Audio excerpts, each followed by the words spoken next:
था हि सोमिन्मदे ब्रह्मा चकारवर्धनम् शविष्ठवज्रिन्नोजसा पृथिव्या नहि शशा अहिमर्चन्ननु स्वराज्यम्। ॐ शान्तिः शान्तिः शान्तिः।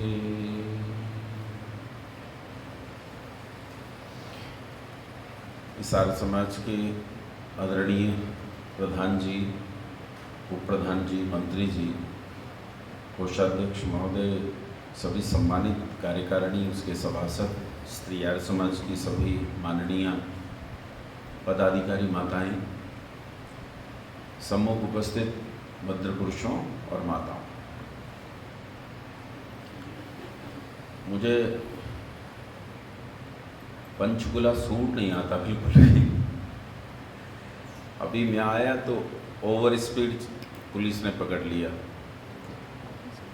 अच्छा, वो गलती तो है, जब ओवर स्पीड चल रहे हैं तो गलती तो है, लेकिन इस सड़क पर ये नहीं लिखा है कि स्पीड कितनी होनी चाहिए। मुझे लगा 100 की स्पीड होगी, तो उतने से नीचे नीचे मैं चल रहा था, पर वो स्पीड और कम थी।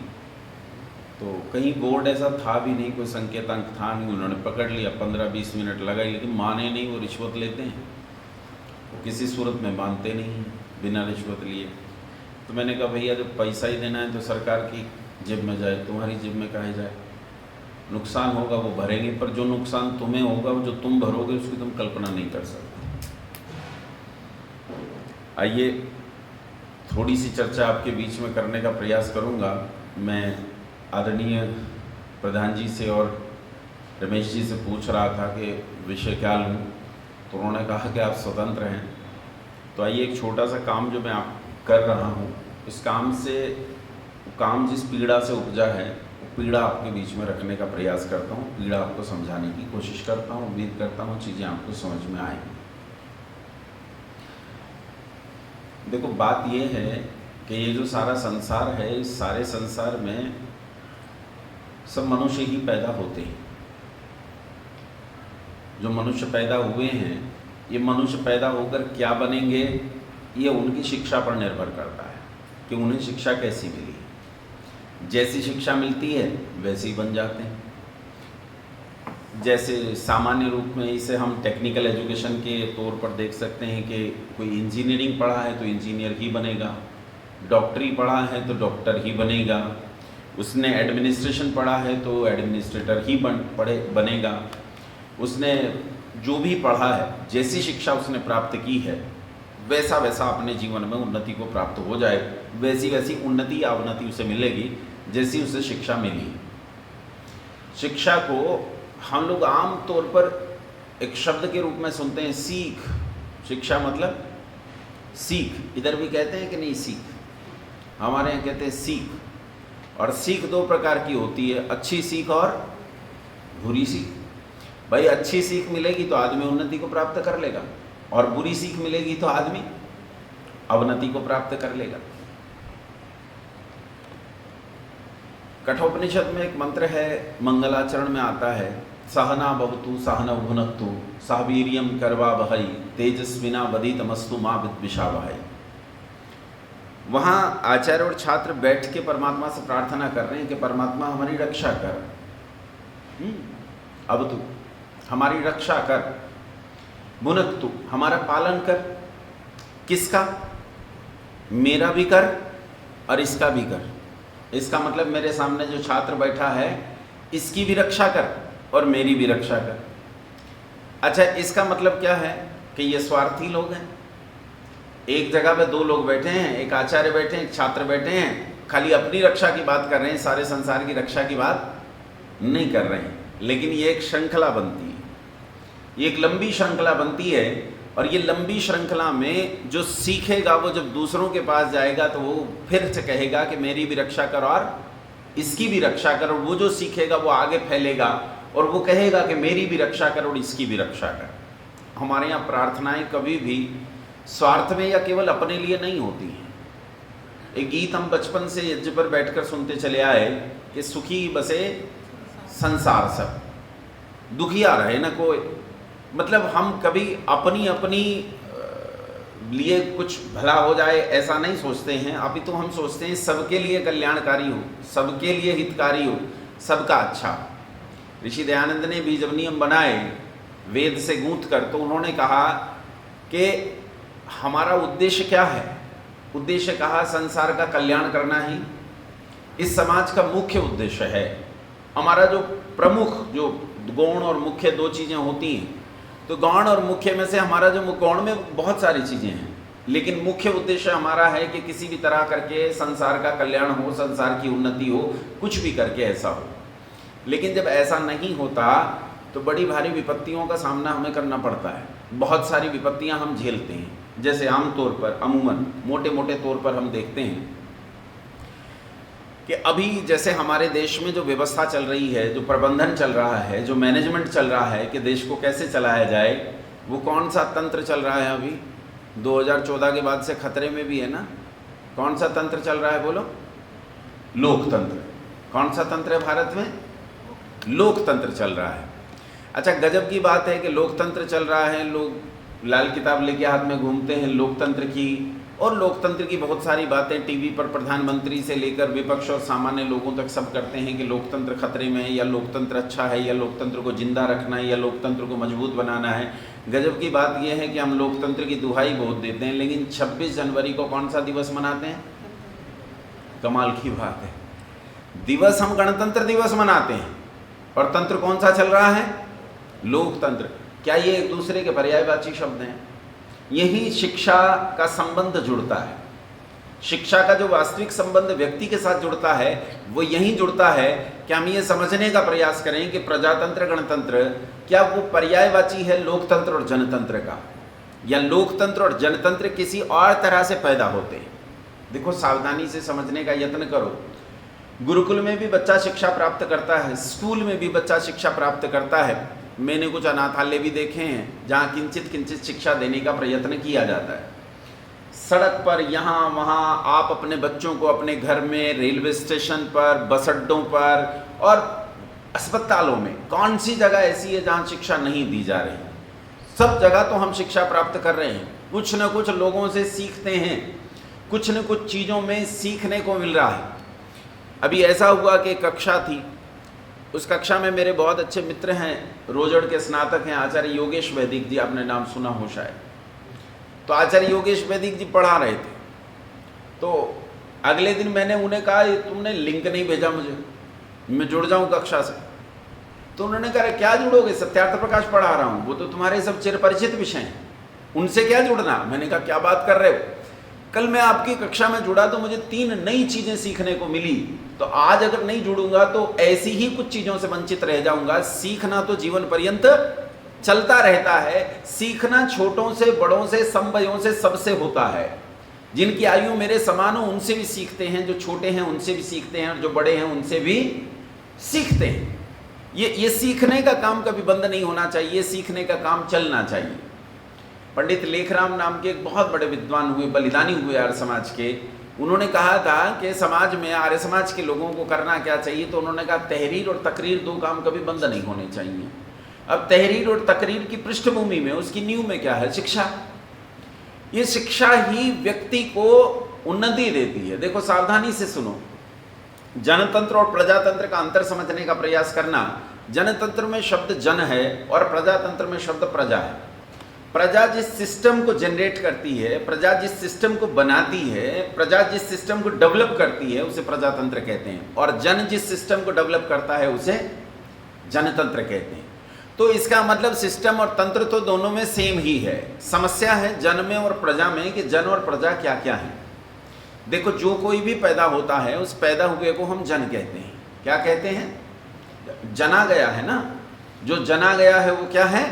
अब कुछ भी जना जाता है, अच्छे बुरे भले गुंडे बदमाश डाकू चोर साधु संत ऋषि मुनि सब तो जने जाते हैं। जो जने गए हैं सब जन हैं। और ऐसे जन मिलकर जब आपस में कोई सिस्टम बनाते हैं, कोई सिस्टम डेवलप करते हैं, तो उसे हम क्या कहते हैं? जनतंत्र कहते हैं, लोकतंत्र कहते हैं। ये लोकतंत्र जनतंत्र में एक अजीब बात होती है। आधुनिक परिप्रेक्ष्य में इसे समझने का प्रयास करो। अभी जनतंत्र में हमारे यहाँ कुछ राज्यों में इलेक्शन खत्म हुआ, कुछ ही दिन बीते, जिनमें बहुत प्रसिद्ध नाम बंगाल का रहा। इलेक्शन तो असम में भी था, उतना हाईलाइट नहीं हुआ। इलेक्शन तो तमिलनाडु और गोवा में भी था, लेकिन बंगाल कुछ ज़्यादा ही हाईलाइट हो गया। तो वहाँ क्या होता है, सब लोग वोट डालते हैं, सरकार चुनते हैं, इस आदमी को हम सरकार बनाएंगे, इस प्रबंधन को हम सरकार बनाएंगे, इस वाले वर्ग को हम सरकार बनाएंगे, इस दल को हम सरकार बनाएंगे, तो सब वोट डालते हैं। अब यहाँ प्रत्येक आदमी को वोट डालने का अधिकार होता है। लोकतंत्र में प्रत्येक व्यक्ति को वोट डालने का अधिकार होता है, अच्छे को भी और बोल पड़ो। ऐसे मत देखो मुझे जैसे मैं मंगल ग्रह से आया एलियन हूँ और मेरी भाषा तुम्हें समझ में नहीं आ रही। मेरी हिंदी समझ में आती है ना। अच्छा, मैं हरियाणा के किनारे पर रहता हूँ, भाषा थोड़ी हरियाणवी होने से असभ्य हो जाती है, लेकिन तुम तो खुद हरियाणा के हो, है ना। ठीक है, शहर में रहते हो, लेकिन मुझे पता है कि घर में क्या बोलते हो। कुछ पंजाबी होंगे, वो जेड़े तेड़े तुस्सी मुस्सी बोलते हो, कुछ हरियाणवी होंगे, उनका तो भगवानी मालिक है क्या बोलते हो। तो मेरी भाषा तो आप लोगों को पर्याप्त रूप से समझ में आ रही है। किसी और प्रदेश में जाऊँ, वहाँ ना समझ में आए तब तो बात दूसरी है। हालांकि मेरी हिंदी खराब नहीं है, लेकिन भाषा समझ में आ रही है। हाँ, तो अगर बोला ना भी करो तो मुंडी हिलाया करो यूं, तो मुझे लगेगा जिंदा लोग हैं सब। ऐसा भी हो सकता है ना, किसी ने पीछे से कट्टा लगा के बिठाए, तो जवाब दिया करो, रेस्पॉन्ड किया करो, तो मुझे भी बताने में मजा आएगा, है ना। जनतंत्र में प्रत्येक आदमी को वोट डालने का अधिकार होता है। किसे किसे होता है भाई? साधु को, सज्जन को, अच्छे को, विद्वान को, और जेब कतरे को भी, बोलो, और चोर को भी, और बलात्कारी को भी, और डाकू को भी, और काला बाजार और भ्रष्टाचार वाले को भी, इन सबको वोट डालने का अधिकार होता है। तो फिर लोकतंत्र में राजा कौन बनता है? जिसके पक्ष की वोट ज्यादा होंगी वही राजा बन जाएगा, और राजा बनने के बाद वो उन्हीं के कल्याण का काम करेगा जिनके वोट से वो राजा बना है। हाँ बोलो, समझ में आई? अगर वोट चोरों की ज्यादा होंगी तो राजा कौन बनेगा? चोर राजा बनेगा। और फिर वो किनके वेलफेयर का काम करेगा?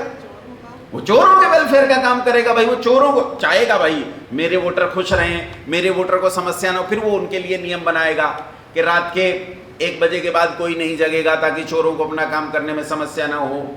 अपनी चारों दीवारों में से एक दीवार कमजोर बनानी पड़ेगी, ताकि उन्हें बहुत मेहनत ना करनी पड़े, पसीना ना बहाना पड़े। वो ऐसे नियम बनाएगा जिस नियम से उसके वोटर को लाभ पहुंचे। बात समझ में आ रही है?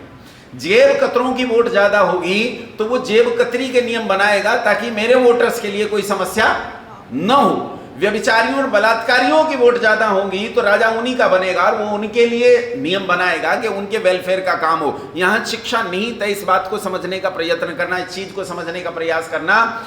लोकतंत्र में सब लोग मिलकर जिस तंत्र को बनाते हैं उसका नाम क्या है? बोलो। लोकतंत्र है, जनतंत्र है। अभी समझ में नहीं आया?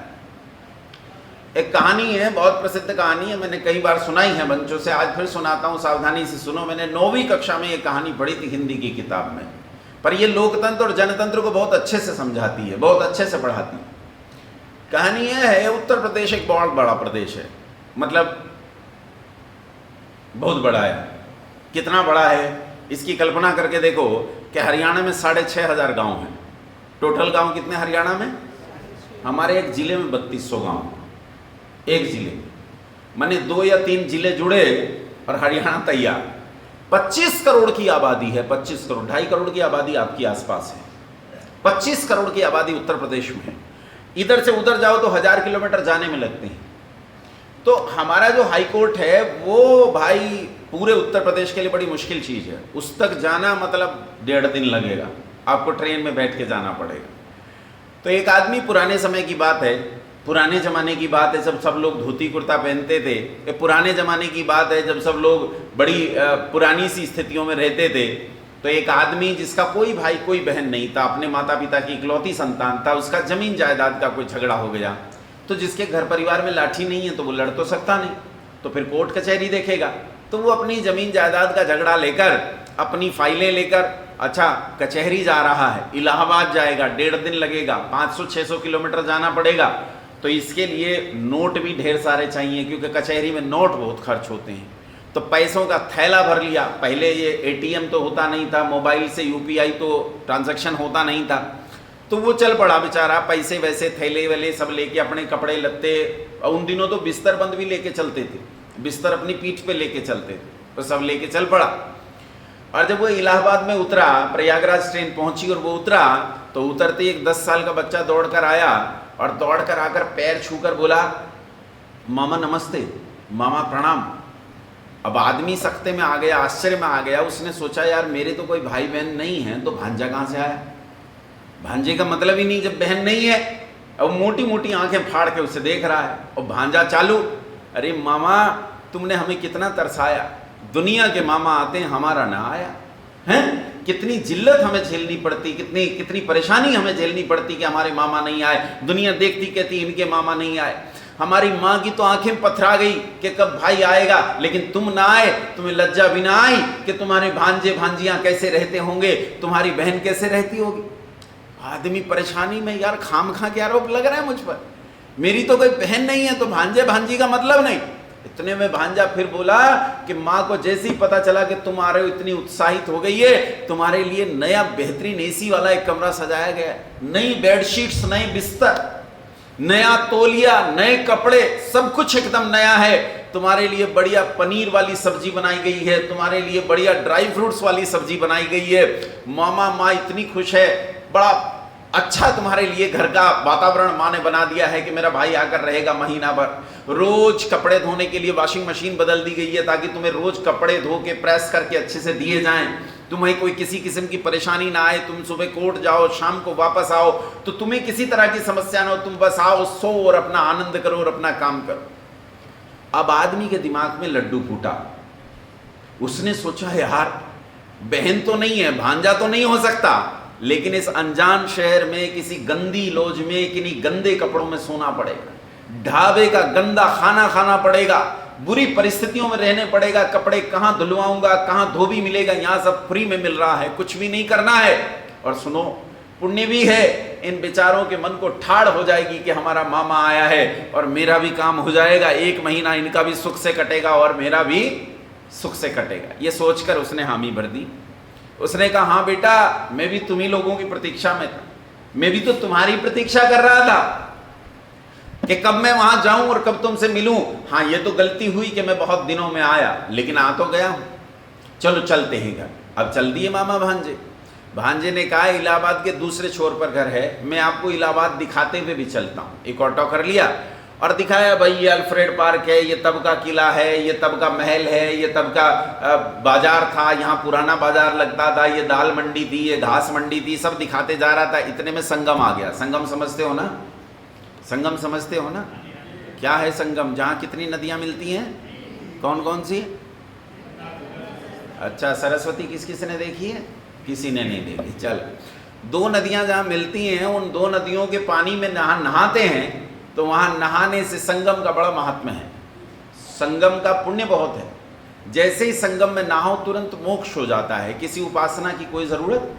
यम नियम आसन प्राणायाम प्रत्याहार धारणा ध्यान धम समाधि, बेकार की चीज़ें, इसकी कोई ज़रूरत ही नहीं। तुमने कितनी चोरियां की हो, डकैतियां की हो, बदतमीजियां की हो, संसार को नुकसान पहुंचाए हो, क्या करना है? संगम में जाओ, डुबकी लगाओ, बाहर निकलो, मुक्त मोक्ष की यात्रा पर चले जाओगे।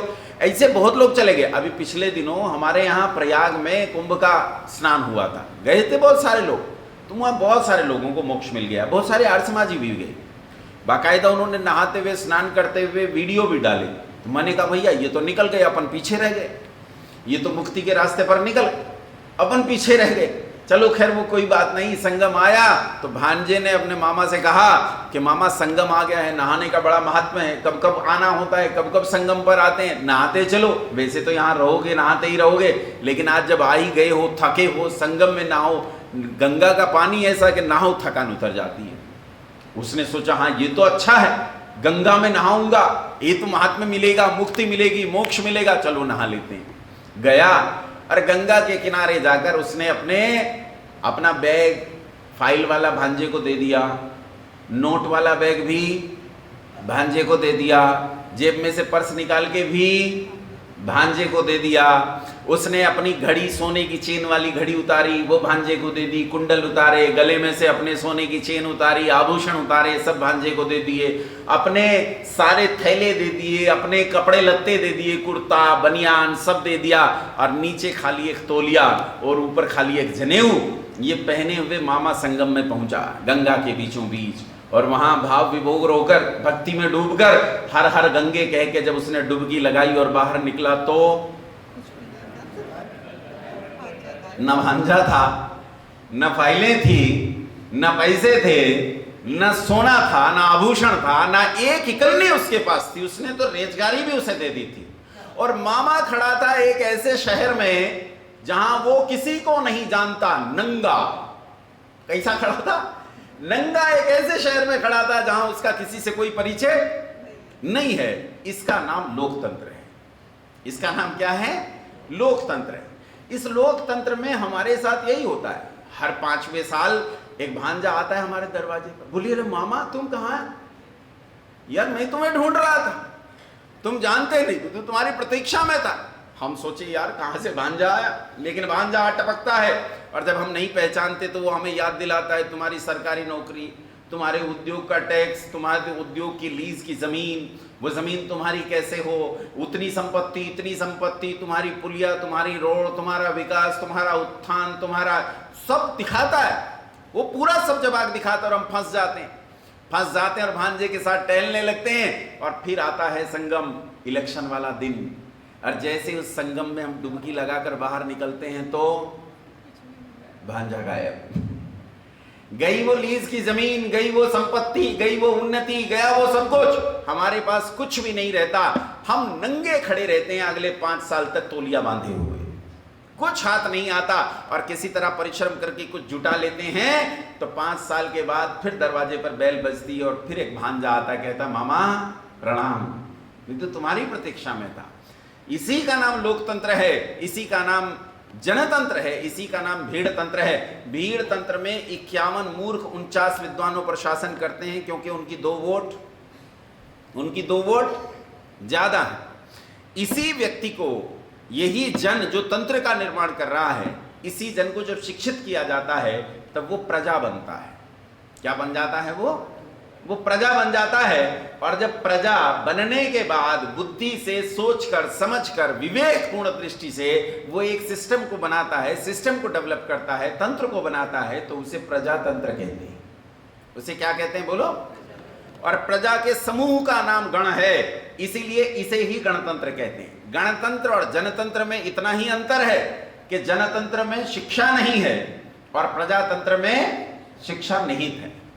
शिक्षा है जो ये सिखाती है कि राजा कैसा होना चाहिए, कैसा नहीं होना चाहिए, मुझे राजा का कैसे चयन करना है, कैसे चयन नहीं करना, जो सिखाती है समाज का निर्माण कैसे होना है और समाज का निर्माण कैसे नहीं होना। समाज का निर्माण कौन लोग कर सकते हैं, कौन से घटक हैं जो मिलकर समाज का निर्माण करते हैं, समाज के कुल घटक कितने हैं, उन घटकों पर काम कैसा होना चाहिए, ये शिक्षा बताती है। लेकिन आज हमारे बच्चे जिन स्थानों में जाकर शिक्षा प्राप्त करते हैं वहां शिक्षा मिलती ही नहीं है। देखो, ध्यान से समझने का प्रयास करना। शिक्षा वो है जो तुम्हारे जीवन को उत्थान में ले जाए, शिक्षा वो है जो तुम्हारे जीवन को उन्नति की ओर लेकर जाए। शिक्षा वो नहीं है जो तुम्हें पुल बनाना सिखाए, जो तुम्हें चमड़ा काटना सिखाए। शिक्षा वो नहीं जो केवल मकान बनाना सिखाए। शिक्षा वो नहीं है जो केवल कागज छापना सिखाए। ये समझना, एजुकेशन 2 प्रकार की होती है, एक एकेडमिक एजुकेशन है, दूसरी लाइफ एजुकेशन है। जरूरी है कि आपकी एकेडमिक एजुकेशन में लाइफ एजुकेशन भी निश्चित रूप से शामिल हो। आप फिजिक्स को बहुत अच्छे लेवल पे पढ़ते हैं, आपने फिजिक्स में थर्मोडायनेमिक्स पढ़ा, आपने फिजिक्स में क्वांटम फिजिक्स पढ़ा, आपने पढ़ा कि फिजिक्स ऐसा है। निश्चित रूप से ये शिक्षा आपकी समझ को बढ़ाती है, लेकिन इस शिक्षा को यदि तुमने लाइफ एजुकेशन के दृष्टिकोण से नहीं देखा तो ये शिक्षा तुम्हारे किसी काम की नहीं है। अच्छा, शिक्षा का उद्देश्य क्या होता है? सोचो तो, शिक्षा का उद्देश्य क्या है? शिक्षा के 3 उद्देश्य होते हैं। शिक्षा के 3 उद्देश्य होते हैं। शिक्षा का पहला उद्देश्य है विद्या प्राप्त करना। शिक्षा का पहला उद्देश्य क्या है? विद्या प्राप्त करना। आपने देखा होगा जहां शिक्षा दी जाती है उसका नाम शिक्षालय नहीं, विद्यालय होता है। नाम क्या है? दी क्या जा रही है? शिक्षा।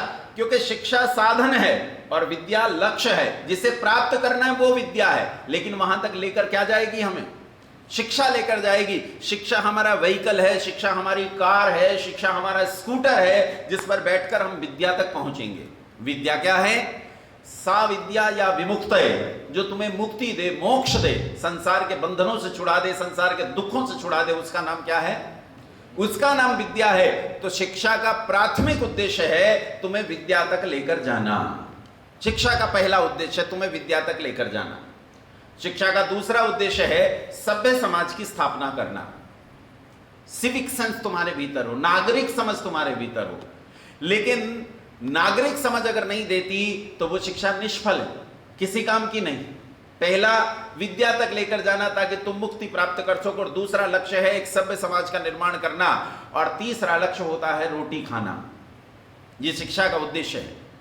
अब इन उद्देश्यों में से ईमानदारी से बताना मुझे, सीधे होकर बैठो और उत्तर देना मुझे, चुप मत रहना है। ऐसे मत करना जैसे तुम्हें सुनाई नहीं देता है या तुम बोल नहीं सकते हो। उत्तर जरूर देना मुझे, ईमानदारी से बताओ। आज जिस शिक्षा को हम प्राप्त कर रहे हैं उसमें पहला उद्देश्य है क्या?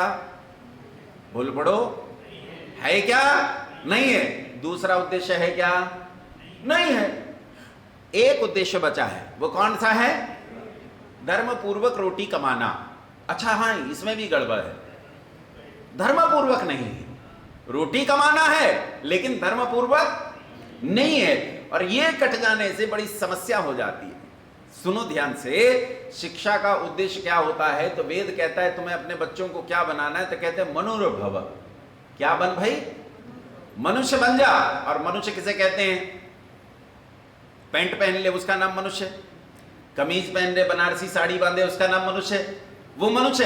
अगर ऐसा ही मनुष्य होता है तो बहुत महंगे लोग अपने कुत्ते बिल्लियों को भी महंगे कपड़े पहना लेते हैं। अगर कोई बंदर पाल ले और बंदर के दोनों हाथ पकड़ के खड़ा कर दे, बंदर सीधा खड़ा हो जाता है जैसे मनुष्य खड़ा होता है, और उसे पैंट कमीज पहना दिए जाएं, तो क्या बंदर को मनुष्य कहेंगे? ना। मनुष्य किसे कहते हैं? मनुष्य उसे कहते हैं जो बुद्धिपूर्वक सोच विचार कर सकता हो, जो मननशील हो सकता हो, उसी का नाम क्या है? मनुष्य है। जो दूसरे के सुख दुख हानि लाभ को अपने के जैसा देखता हो, उसका नाम क्या है? मनुष्य है। जो अन्यायकारी बलवान से भी न डरे, और न्यायकारी धर्मात्मा चाहे जितना ही दरिद्र, चाहे जितना ही असहाय हो, उससे सदैव डरता रहे, इसका नाम क्या है? बोलो, मनुष्य है। लेकिन यदि सावधानी से देखो, हमारी शिक्षा आज जो कुछ निर्माण कर रही है, वो निर्माण करने में ये वाला काम तो कहीं ना कहीं गायब है। और जब आप मनुष्य नहीं बनाते हो, शिक्षा से जब आप मनुष्य नहीं बना रहे, तो बड़ी समस्या क्या पैदा होती है? बड़ी समस्या ये पैदा होती है कि मनुष्य तुमने बनाया नहीं, डॉक्टर बना दिया। क्या बनाया? डॉक्टर कमाल का सर्जन है, ये चीरा लगाता है, पता नहीं लगने देता, और जब ये चीरा लगा के वापस सिल देता है ठीक करने के बाद, तो सिलाई का भी पता नहीं चलता। मेरे एक मित्र हैं, राहुल नाम है उनका, गाजियाबाद में रहते हैं। उनका यहाँ गले का ऑपरेशन हुआ, ये मैंने पहली बार सुना। पथरी मैंने सुनी थी कि गाल ब्लेडर में हो जाती है, किडनी में पथरी हो जाती है। मैंने पहली बार सुना कि लार ग्रंथियों में पथरी हो गई, लार नलिकाओं में, जिसमें से लार मुंह में जाती है, उनमें पथरी हो गई। मुझे बड़ा आश्चर्य हुआ, मैंने नहीं सुना था। अब कितनी बाल बराबर पतली पतली नलिकाएं होती हैं, उनके भीतर पथरी कैसे हो गई होंगी?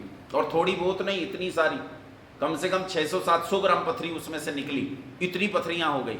तो वो गले को इतना पूरा काटा गया, और काट कर वो पूरी लार ग्रंथि या उसका जो पूरा जंजाल होगा वो सब निकाल दिया गया, और वापस से सिल दिया गया। गला देखो तो ऐसे सिल दिया कि पता ही नहीं चलता कि यहाँ से गला काटा था। शुरू में काटा तो बड़ा भयानक लगता था, बाद में लेजर वेजर करके उसे गले को ऐसा कर दिया गया जैसे यहाँ कुछ था ही नहीं, नाम मात्र का निशान दिखाई देता है।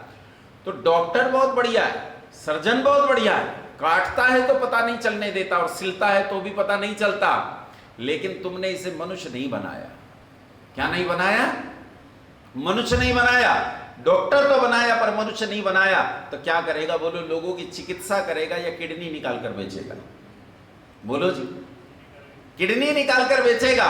ये लोगों का इलाज करेगा, या लाश को वेंटिलेटर पर रखकर, आईसीयू में वेंटिलेटर पर रखकर उससे पैसे कमाएगा? दिल्ली में हमारे एक बहुत अच्छे मित्र हैं विजय कपूर जी, आर्य समाजी आदमी। विजय कपूर जी की पत्नी का देहांत हो गया, वो गई तो एकदम स्वस्थ थी, उन्हें कोई समस्या नहीं थी, नाम मात्र की कोई समस्या बताई गई, और आप आश्चर्य करेंगे उन्हें वेंटिलेटर पर रखकर करोड़ों रुपए उनसे बना लिए गए, जबकि वो जीवित ही नहीं थी, वो थी ही नहीं जीवित। ये डॉक्टर तो बहुत अच्छा है, लेकिन क्या नहीं बना? बोलो क्या नहीं बना? मनुष्य नहीं बना। पुलिस में एक लड़का 6.5 फीट का, बड़े अच्छे कपड़े पहनता है, शरीर बहुत अच्छा है, दौड़ बहुत अच्छी लगाता है, काम सारे अच्छे करता है। पुलिस वाला काम जितना है रोप डालने वाला, वो इसमें पूरा का पूरा है। पुलिस वाला तो अच्छा है, शरीर सौष्ठव तो अच्छा है, लेकिन क्या नहीं बना? मनुष्य नहीं बना। और मनुष्य नहीं बना तो बोलो पुलिस वाला क्या करेगा?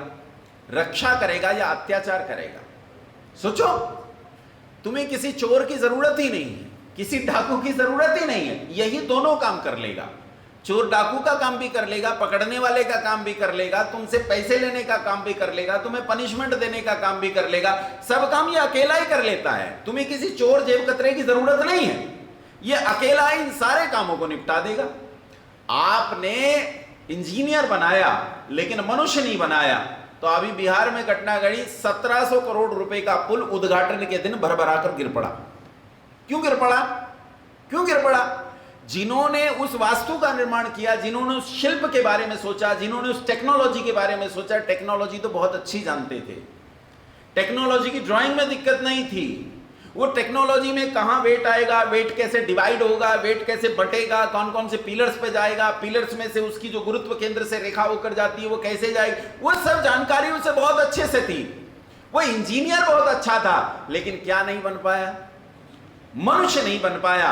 और जब शिक्षा आपके बच्चे को मनुष्य नहीं बनाती है, तब ये शिक्षा अपने कार्य में निष्फल हो जाती है, अपने उद्देश्य में निष्फल हो जाती है। और ऐसी निष्फल हुई शिक्षा आपको कभी भी लक्ष्य तक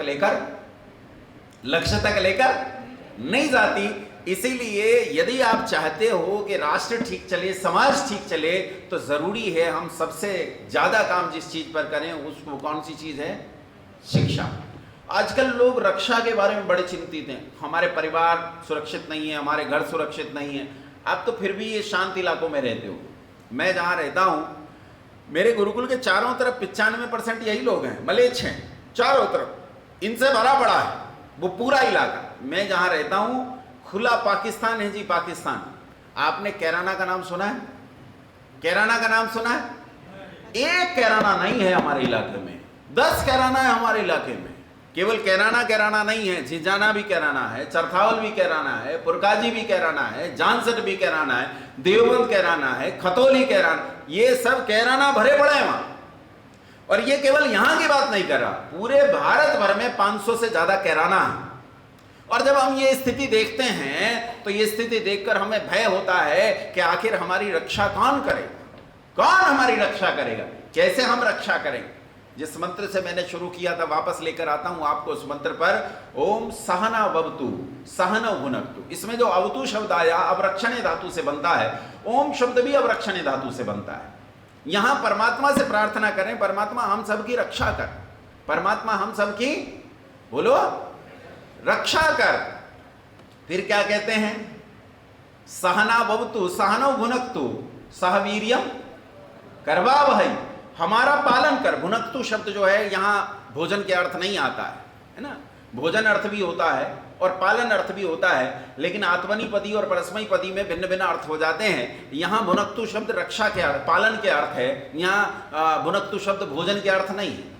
तो कहा हमारा पालन साथ साथ हो, हमारी रक्षा साथ साथ हो। और फिर क्या कहते हैं? इसके लिए क्या कर परमात्मा? तो कहा सा वीर्यम करवा वही, हम दोनों को पराक्रम से भर दे। किससे भरते? हम दोनों को पराक्रम से भर दे। और आगे क्या कहता है मंत्र? मेरी ओर ध्यान दो, यहां ध्यान दो। यहां माता जी गई, सब उन्हें देखने लगे। ये भारत में बड़ी समस्या होती है। जेसीबी मशीन अगर गड्ढा खोदने लगे तो 1000 आदमी खड़े होकर देखते हैं, भाई साहब गड्ढा खोद रहा है। जैसे पहले गड्ढा खोदते नहीं देखा, लोग आते जाते रहते हैं, सब होता रहता है, ध्यान मेरी ओर रखो, अभी मैं ही मुख्य हूं। फिर क्या आता है भाई? दोबारा पढ़ो इसे, सहना भवतु सहनौ भुनक्तु सह वीर्यम करवावहै तेजस्विना वधीतमस्तु। अधीत, जो कुछ अधीत किया है, जो विद्या प्राप्त की है, वो विद्या मेरी तेजस्वी हो। कैसी विद्या हो? वो मेरी चमक वाली हो, चमकदार हो। विद्या का मतलब है, चमकदार होने का अर्थ है कि मेरी विद्या किसी काम की हो, मेरी विद्या संसार के किसी काम ये ऐसी ना रह जाए कि मेरे ही तक रह जाए।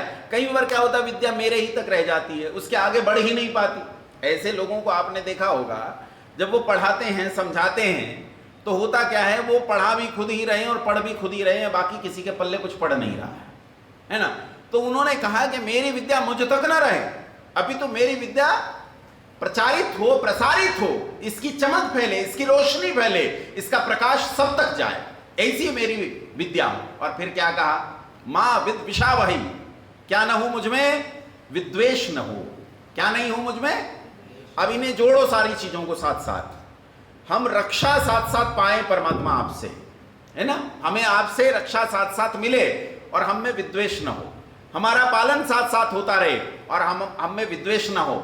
और इसके अलावा हमारी विद्या पहले अधीत हो, फिर तेजस्वी हो और हम में विद्वेष न हो। इन सब कारणों से अहंकार पनप सकते हैं और उन अहंकारों से विद्वेष हो सकता है।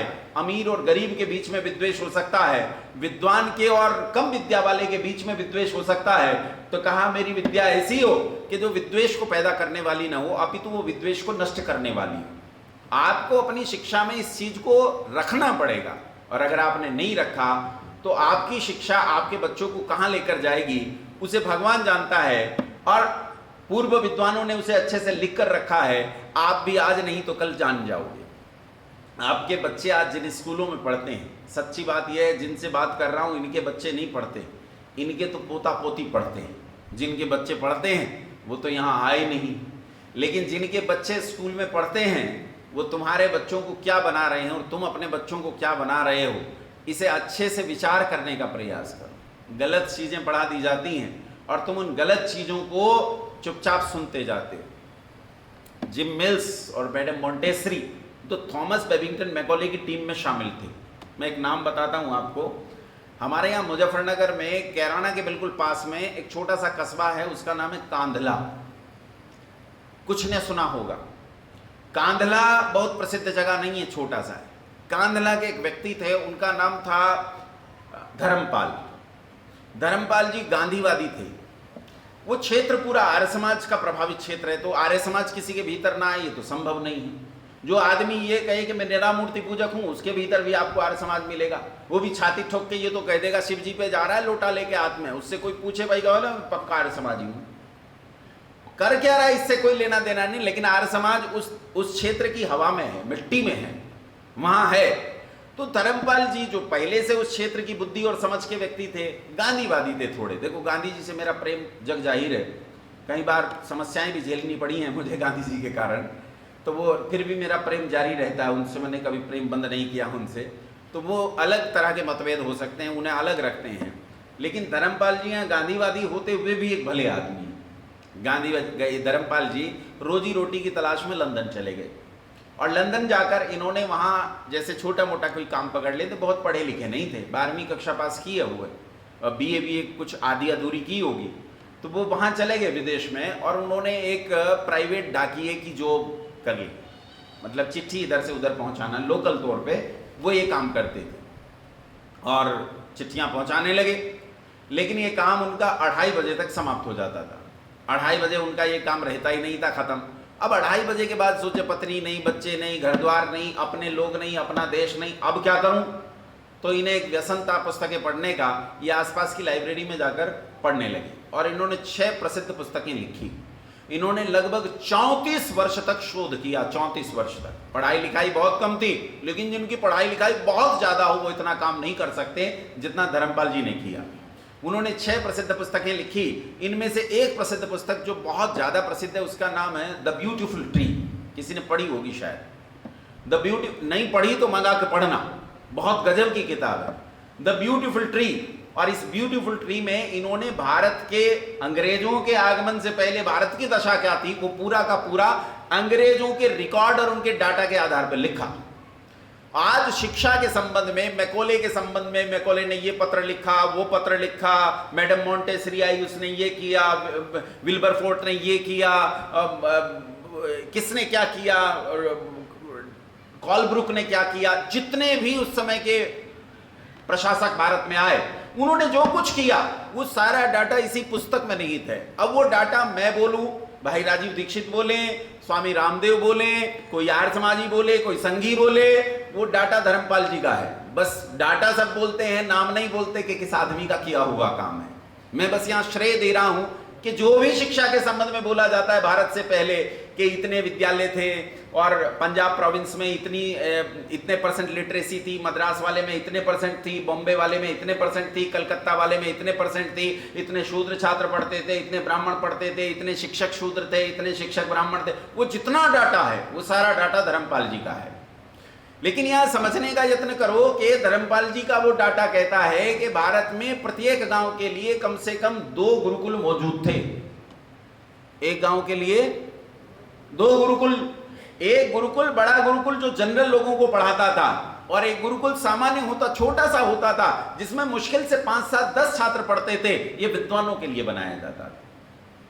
क्या गजब की व्यवस्था थी। और कमाल की बात देखो, इस शिक्षा व्यवस्था को कोई सरकार नहीं चलाती थी। ये शिक्षा व्यवस्था स्वतः स्फूर्त थी, ये स्वयं से चलती थी, अपने आप चलती थी। राजा का काम संरक्षण देना, संवर्धन देना, धन आदि की व्यवस्था करना था। केवल शिक्षा समाज के विद्वान खुद मिलकर करते थे। और तब शिक्षा का स्तर क्या था और आज शिक्षा का स्तर क्या है? जब छात्र पढ़कर निकलता था गुरुकुल से तो आचार्य उसे शिक्षा देता था, कहता था सत्यान्न प्रमदितव्यम, धर्मान्न प्रमदितव्यम, स्वाध्याय प्रवचनाभ्याम महाप्रमदितव्यम, सत्यम वद धर्मम च प्रजातंतुम माव्यवच्छेदसि। वो उसे शिक्षा देता था कि तुझे जीवन को सत्य से जीना है, धर्म से जीना है, किसी की हानि न हो ऐसे जीना है, परोपकार से जीना है, कल्याण से जीना है, पुण्य से जीना है। आज तुम्हारे बच्चे को प्रारंभ में ही झूठ बोलना सिखा दिया जाता है। ये शिक्षा तुम्हारे बच्चों को गुलाम बनाने आई थी और उसने गुलाम बनाया। तुम्हारे बच्चों को नो कहना बंद कर दिया। तुम्हारे बच्चे नो कहते नहीं, जो पढ़ा दिया चुपचाप मान लिया। बंदर से आदमी बना, यस सर, है चिंपैंजी से बंदर बना, यस सर, जेनेटिक परिवर्तन ऐसे ऐसे हुए, यस सर। दिमाग नहीं लगाना। प्रोटोप्लाज्म में क्या परिवर्तन हुए? लाइफ नहीं थी, लाइफ पैदा हुई। इस बीच में जो प्रोटोप्लाज्म और साइटोप्लाज्म था उसका स्ट्रक्चर क्या था, उसमें क्या परिवर्तन हुए, ये प्रश्न हम खड़ा ही नहीं कर सकते। बिग बैंग जोर का एक धमाका हुआ, उससे दुनिया बनी और दुनिया बन गई। अब कोई पूछे कि बिग बैंग हुआ तो बिग क्रंच कैसे होगा? कोई पूछे कि दुनिया कैसे बनी, बोले धमाका हुआ। अच्छा धमाके से पहले क्या था? बोले कुछ नहीं था। जब कुछ नहीं था तो धमाका तेरी खाला की दुकान में हुआ। जब कुछ था ही नहीं तो धमाका किस में हुआ? बोले वो डार्क एनर्जी थी, डार्क मैटर था। तो डार्क मैटर का कच्चा माल क्या था? डार्क मैटर के पार्टिकल्स क्या थे? इस पर सवाल नहीं खड़ा कर सकते क्योंकि तुम्हारी शिक्षा ने तुम्हें रोक दिया। तुम्हें क्या सिखा दिया गया? Johnny Johnny yes papa. देखो कई ने मुझे पापा मान लिया, यही शिक्षा है। Johnny Johnny yes papa. Eating sugar, उसने मीठा खाया, उसने फ्रिज में से निकालकर मीठा खाया है। अब पिताजी पूछ रहे हैं कि जॉनी जॉनी बोलिए यस पापा, ईटिंग शुगर, तो क्या कहता है? नो पापा। क्या बोलना सिखाया जा रहा है? सच के झूठ। अब बेशर्मी सिखाई जाती है, ओपन योर माउथ, अपना मुंह खोलो, तो वो बेशर्मी से हंसता है, कहता हा हा हा, पूंछ उखाड़ ले, ऐसे झूठ बोलूंगा, ऐसे चोरी करूंगा। यहां चोरी सिखाई जा रही है, झूठ सिखाया जा रहा है और आपको कोई आपत्ति नहीं है। गलत चीजें सिखाई जा रही। Who has seen the wind? Neither I nor you, but when the leaves are trembling, the wind is passing through. Is that? यही है। Who has seen the wind? I have seen the wind, but not through my eyes. I have seen the wind through my skin. वहां इंद्रियां नहीं पढ़ाई गई भाई, इंद्रियों के गोलक नहीं पढ़ाए गए, इंद्रियों के विषय नहीं पढ़ाए गए। जब ये पढ़ाया ही नहीं गया तो फिर तो बच्चा यही कहेगा कि who has seen the wind? And when leaves are trembling, the wind is passing through. तब तो पेड़ की पत्तियों के हिलने से ही हवा का अनुमान लगाएगा। ये मूर्खतापूर्ण शिक्षा हमें गुलाम बनाने के लिए आई थी और हमें गुलाम बनाए लिए चले जा रही है। आज भी हमारी दशा यही है। उत्तराखंड में केदारनाथ में बाढ़ आ गई, बाढ़ आ गई, भयंकर बाढ़ आई। ऐसी जलवृष्टि हुई कि गांव के गांव बह गए, 7,000 गांव बर्बाद हो गए, लाखों लोग मर गए, कितनी संपत्ति बर्बाद हुई, कितने वन बर्बाद हुए, कितना लैंडस्लाइड हुआ, कितना नुकसान हुआ। जानते हो वहां जिस रक्षक दल को भेजा गया वो लोगों की उंगलियां काटकर उसमें से अंगूठियां निकाल रहा था। इसके चित्र मौजूद हैं, इसके चित्र मौजूद हैं। वो वहां लोगों को बचा नहीं रहे थे। आपके पास आईएएस, आईपीएस, पीसीएस अधिकारियों की फौज है, जिन्हें दुनिया का सर्वोत्तम बुद्धि माना जाता है, वो बैठे रहे, खाक छानते रहे, लेकिन ये विचार नहीं कर पाए कि यदि ऐसी विपत्ति आए तो हमारे पास रेस्क्यू के क्या क्या रास्ते होंगे, क्या क्या मार्ग होंगे। और गजब की बात यह है कि जब 7,000 गांव बर्बाद हो गए, लाखों लोग मारे गए, करोड़ों अरबों रुपए की संपत्ति बर्बाद हो गई, तो आज IIM जैसी यूनिवर्सिटीज में इसे दुनिया के लार्जेस्ट रेस्क्यू ऑपरेशन के तौर पर पढ़ाया जाता है। यह दुनिया का लार्जेस्ट बिगेस्ट रेस्क्यू ऑपरेशन है, यह दुनिया का सबसे बड़ा बर्बादी ऑपरेशन था भाई। तुम किसे रेस्क्यू ऑपरेशन कह रहे हो? लेकिन इस शिक्षा ने सब कुछ समाप्त किया। इसके लिए जरूरत है कि हम लोग शिक्षा पर काम करें, और शिक्षा पर काम, मेरा टाइम पूरा हो गया है तो मैं 5 मिनट और ले लूँ, आपकी अनुमति हो तो ले लें बहन जी, ले लूँ? ठीक है, 5 इन्होंने दे दी, मैं मुजफ्फरनगर का आदमी 5 छीन लूँगा। हाँ, वो तो कर लूँगा मैं बिना कहे, है ना, बात पूरी हो जाएगी मेरी। देखो सुनो, बात ऐसी है कि आर्य समाजी भी शिक्षा को बर्बाद करने में कहीं पीछे नहीं रहे, है ना। अब ये बात तुम्हें बुरी लगी होगी, जब मैं यहाँ से चला जाऊँगा तो गाली दोगे, दे लेना भैया, क्या फर्क पड़ता है। लेकिन हम भी कहीं पीछे नहीं रहे। हमारे पुरखों में, हमारे पूर्वजों में एक महापुरुष पैदा हुए जिन्हें मैं अपने जीवन का आदर्श मानता हूँ, जिन्हें ये मानता हूं कि हमारे पुरखों में ऐसी विलक्षण बुद्धि का पैदा होना भी मेरे लिए गौरव की बात है कि मैं उस पीढ़ियों में, उन श्रृंखलाओं में पैदा हुआ, विद्या की उस परंपरा में पैदा हुआ। बंधुओं, इनका नाम था पंडित गुरुदत्त विद्यार्थी। नाम सुना है ना? कितना बुद्धिमान लड़का रहा होगा। लाला जी ने एक संस्मरण लिखा है, लाला लाजपत राय ने एक संस्मरण लिखा है कि दुकानदार पुस्तकें नहीं दिखाते थे इसे, पुस्तकें नहीं दिखाते। लाला जी ने कहा देखने तो दे, तभी तो खरीदेंगे। बोले आपके लिए कोई निषेध नहीं, आप देखो खरीदो, इसे नहीं दिखाऊंगा, ये खरीदेगा तभी दूंगा। बोले क्यों नहीं दिखाएगा? बोले देखता थोड़े निगल जाता है, पुस्तकों को निगल जाता है, और यही चौराहे पर खड़े होकर उन पुस्तकों का प्रचार कर देता है, मेरी तो बिक्री रोक देता है, इसे नहीं दूंगा। अष्टाध्यायी को चंद दिनों में जिसने कंठस्थ करके मारा। गुरुकुलों में लोग अष्टाध्यायी पढ़ते हैं ना, बच्चे गुरुकुलों में जब अष्टाध्यायी पढ़ते हैं तो साल 1.5 साल हो जाता है, अष्टाध्यायी याद नहीं होती है। कहीं तो ऐसे होते हैं 7 साल तक इसी पे लगे रहते हैं, और समावर्तन संस्कार होकर अपने घर चले जाते हैं, उन्हें अष्टाध्यायी स्मरण नहीं होती। तब वो कहते हैं कि अष्टाध्यायी नहीं, कष्टाध्यायी है। क्या है? कष्टाध्यायी। उसे कुछ दिनों में सीधा और उल्टा दोनों तरह सुना देता था उसी क्रम में। ऐसी विलक्षण बुद्धि थी कि आप 1000 वस्तुओं के नाम उसके सामने एक बार ले दो और वो आपको उल्टे क्रम में भी उसी तरह सुना देगा जैसे आपने सुनाया था, और सीधे क्रम में भी उसी तरह सुना देगा। ऐसी विलक्षण बुद्धि थी गुरुदत्त की। उस गुरुदत्त ने उस समय एजुकेशन पर काम किया। एजुकेशन पर काम करके उसके दिमाग में एक संकल्पना ने जन्म लिया, और उस संकल्पना को उसने संसार के सामने रखा। इस संकल्पना का नाम था DAV संकल्पना। DAV विद्यालय सुने, स्कूल सुने DAV के? हाँ, क्या नाम है पूरा? दयानंद एंग्लो वैदिक, ऐसा करके स्कूल, ये पूरा नाम। लेकिन पंडित गुरुदत्त विद्यार्थी के जीते जी उन्हीं के मित्रों ने इसमें कुछ फेर बदल करके इसे बिगाड़ सुधार करने का प्रयास किया। गुरुदत्त इस मामले में बहुत कठोर थे, अपने सिद्धांत को नहीं छोड़ते थे। उस समय जो लाखों लाख रुपए इकट्ठे किए गए थे, वह सारी संपत्ति उन्हें सौंप कर, त्यागी तपस्वी, देखो लोग कहते त्यागी तपस्वी, महात्मा हंसराज बहुत त्यागी तपस्वी थे, इसमें कोई संदेह नहीं।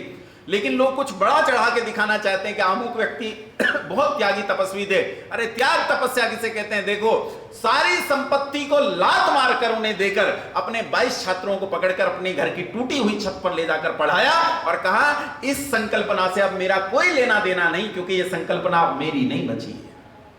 वो DAV बाद में इस देश में बहुत प्रसिद्ध हुए, और आज लगभग 800 से ज्यादा DAV उत्तर भारत में चलते हैं, और कुछ 35-40 दक्षिण भारत में चलते हैं।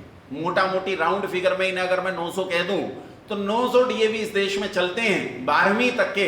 इसके अलावा डिग्री कॉलेजेस और कुछ CBSE बोर्ड के कॉन्वेंट स्कूल टाइप भी चलते हैं, वो भी अलग चलते हैं। तो इन सब को मिला लें तो 1000 के आसपास DAV चलते हैं। अब ईमानदारी से बताओ, इन DAV ने वेद की शिक्षा को बढ़ाने में कितना सहयोग दिया? सहयोग दिया कि बर्बाद किया? मैंने एक DAV में जाकर छात्रों से एक आध से नहीं पूछा, मेरा कम से कम 50 बच्चों का सैंपल है, बहुत बड़ा DAV है, नाम नहीं लूंगा, कई हजार छात्र पढ़ते हैं। मैंने अंदर जाकर पूछा कि स्वामी श्रद्धानंद कौन थे? बोले जी यहां तो नहीं रहते, मैं तो नहीं जानता। मैंने कहा गुरुदत्त को जानते हो? बोले नहीं, हमारे यहाँ तो गुरुदत्त नाम के कोई अध्यापक नहीं है। वो संकल्पना जो डीएवी के मन मस्तिष्क से पैदा हो, गुरुदत्त के मन मस्तिष्क से पैदा हुई, उस संस्था में आज गुरुदत्त को कोई भी नहीं जानता।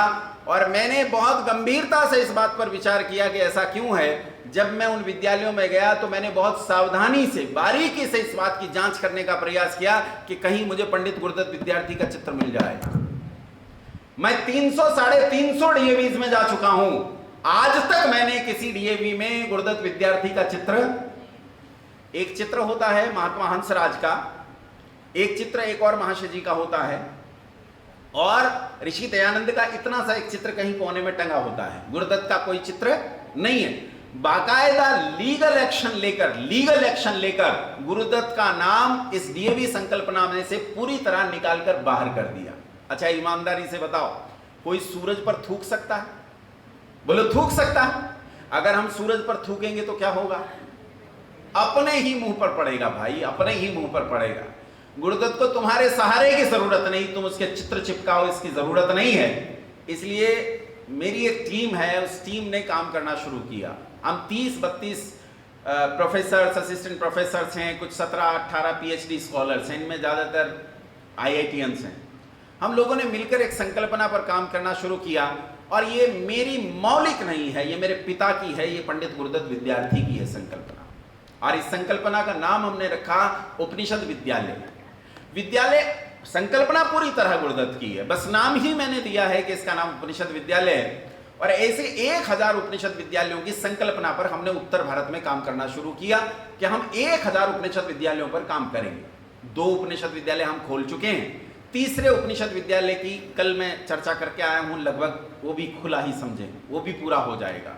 और लगभग 20 के आसपास पाइपलाइन में है। हमारे पास धन नहीं है, मैं बहुत दरिद्र ब्राह्मण हूं, धन नहीं है, लेकिन ब्राह्मण दरिद्र धन से नहीं होता, विद्या से होता है। जब उसके पास विद्या ना हो, उसके पास विचार ना हो, तब वो गरीब होता है। उस तरह से गरीब नहीं है। हाँ, आर्थिक गरीबी है, तो आर्थिक गरीबी तो अर्थ आ जाएगा। कहां से आएगा? वहां से आएगा जहां रखा हुआ है। जहां रखा हुआ है वहां से चलकर अपने आप आ जाएगा। यदि मेरा यज्ञ चलता रहा तो मैं भूखा नहीं मरूंगा। बचपन में कहानी पढ़ी थी, ये सुनाकर समाप्त करता हूं अपनी बात को। एक बार एक राजा शिकार खेलने के लिए जंगल में गया, तो उसने नदी के किनारे बैठे हुए एक आदमी को देखा जो तराजू हाथ में लिए था, और तराजू में जल को लेता था, तोलता था और फिर नदी में डाल देता था। राजा को बहुत आश्चर्य हुआ। राजा उसके पास गया और राजा ने कहा कि क्या कर रहे हो आप? कौन हो आप? ये जल को तोलकर इसी में क्यों डाल देते हो? उसने कहा महाराज मैं बनिया हूं, और मेरे पिता ने मुझे एक बात कही थी कि जब तक तेरी तराजू चलेगी तो भूखा नहीं मरेगा, तो मैं तराजू चला रहा हूं। बोले पानी को तोलने और नदी में डालने से क्या बनेगा? बोले मुझे नहीं पता, मेरे पिता ने कहा था जब तक तेरी तराजू चलेगी तो भूखा नहीं मरेगा, तो मैं खाली अपनी तराजू चला रहा हूं। मैं तराजू में जल को तोलता हूं, वापस नदी में डालता हूं, मेरी तराजू लगातार चल रही है, इससे मेरी रोटी न रुके, ऐसा मैं प्रबंध कर रहा हूं। राजा बोला अच्छा पागल आदमी है, अरे ऐसे पानी को तोलने से तुझे रोटी कैसे मिलेगी? राजा ने कहा हम भी देखेंगे तुझे रोटी कैसे मिलेगी, लेकिन जंगल में कौन रुकेगा? राजा ने कहा पकड़ लो और पकड़कर राज्य में लेकर चलो, वहीं देखेंगे इसकी रोटी तराजू से कैसे चलती है। ले गए, पूछा महल में सबसे गंदी जगह कौन सी, सबसे खराब जगह कौन सी है? क्या महाराज अस्तबल जहां घोड़े बनते हैं। बोले इसे वहीं छोड़ दो, इसे वहीं छोड़ दो। इसे वहां छोड़ दिया गया। उन्होंने कहा भाई राजा ने भिजवाया, इसे अस्तबल में रख लेना, और वो वहां रहने लगा। 1 महीने बाद राजा वहां गया, सोचा अब तक तो मर गया होगा। वहां जाकर देखा तो आलीशान रेशमी बेड पे पड़ा हुआ अंगूर खा रहा है और तराजू चल रही है। राजा ने पूछा ये सब तुम्हारे पास कहां से आया? बोले महाराज बताया नहीं था तराजू, तराजू चलेगी तो मैं भूखा नहीं मरूंगा। बोले यहां तेरी तराजू कैसे चली? बोले जितना दाना आता था घोड़ों का मैं सारा तोलता था, इतना हुआ। घोड़े दाना खा लेते थे, फिर मैं उनकी लीद तोलता था, वो कहता था दाना इतना खाया, लीद इतनी सी आई, बाकी सब कहां गया? और तुम नहीं मानोगे तो मैं राजा से शिकायत करूंगा कि ये लोग बीच में खा जाते हैं, तभी तो घोड़े पनप नहीं रहे हैं और लीद बहुत थोड़ी सी करते हैं, जबकि खाया बहुत अधिक है। अब बेचारे लोग सोचते यार ये बेवकूफी की बात है, लेकिन खामकर राजा के पचड़े में कौन पड़ेगा? आप ये बताओ आपको क्या चाहिए? बोले मुझे क्या चाहिए, मुझे खर्चा पानी चाहिए। बस वही मेरा चल रहा है राजा, मैं अपना काम कर रहा हूं, मेरा काम तराजू चलाने का है। अगर तराजू चलेगी तो मैं भूखा नहीं मरूंगा। तो बंधुओं, एक बात याद रखो, हमारा काम है यज्ञ करने का। क्या करने का बोलो? और यज्ञ करेंगे तो हम भूखे नहीं मरेंगे। अगर हम निरंतर यज्ञ करते रहे, बिना सोचे समझे भी यज्ञ करते रहे, तो यज्ञ निश्चित रूप से हमारे लिए कल्याणकारी होगा, हमारा कल्याण करेगा। लेकिन यज्ञ केवल लकड़ियां जलाकर स्वाहा स्वाहा करने का नाम यज्ञ नहीं है। यज्ञ पुरुषार्थ का नाम है, यज्ञ परिश्रम का नाम है, यज्ञ शिल्प का नाम है, यज्ञ परोपकार का नाम है। ये हम करते रहे तो निश्चित रूप से कल्याण होगा। लेकिन आपको बढ़कर यह सोचना चाहिए कि इस देश में ममता लड़ रही है, इस देश में अरविंद केजरीवाल लड़ रहा है, इसमें स्टालिन लड़ रहा है, इसमें जोसेफ रामचंद्रन लड़ रहा है, इसमें ईसाई लड़ रहे हैं, वामपंथी लड़ रहे हैं, लाल सलाम लड़ रहे हैं, मुसलमान लड़ रहे हैं। आर्य समाजी कहां है? हमें लड़ना चाहिए या नहीं लड़ना चाहिए? हमें इस देश की लड़ाई में शामिल होना चाहिए या नहीं होना चाहिए? क्या हम हाशिए पर बैठे रहें? क्या हाशिए पर बैठकर बर्बाद होते हुए अपने देश को देखें? क्या डोकलाम में कब्जाई जाती हुई जमीन, बांग्लादेश में बर्बाद होता हुआ अपनी सीमाएं, और अफगानिस्तान और राजस्थान और ये लगे हुए पाकिस्तान के बॉर्डर्स, इन पर होते हुए कत्लेआम, क्या इसी तरह बर्बाद होते हुए देश को देखें या अपने पिता के ऋण को उतारने का प्रयास करें? ये प्रश्न हमारे सामने है। विचार करेंगे तो उत्तर भी जरूर मिलेगा, पुरुषार्थ करेंगे तो फल भी जरूर पाएंगे। बहुत धन्यवाद, प्रणाम।